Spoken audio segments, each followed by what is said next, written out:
Well, I'm not going to say I'm sorry until they do. They did just as much as I did, so why can't they say I'm sorry first? The blind spot of not being able to say I'm sorry, part 2. And it's the blame game. How many times do people blame somebody else, something else, for something they did, and they just can't seem to take ownership? It's an issue. It's a problem. Let's blame somebody else. It happens all the time. Sometimes we just don't want to admit when we've been wrong, and it just seems to be hard to say we're sorry. So number 1, cure for the blame game is to start to take ownership. It really matters. A show of strength, inner strength that is, that we can actually say, hey, I goofed up, I messed up, and I'm sorry. Ownership.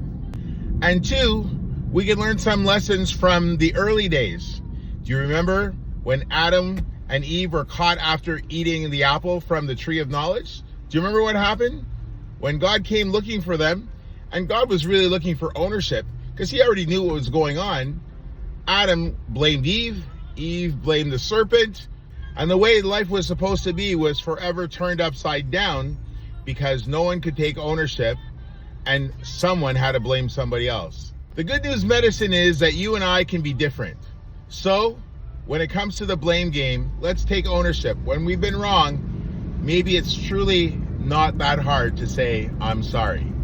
That's your good news for the day.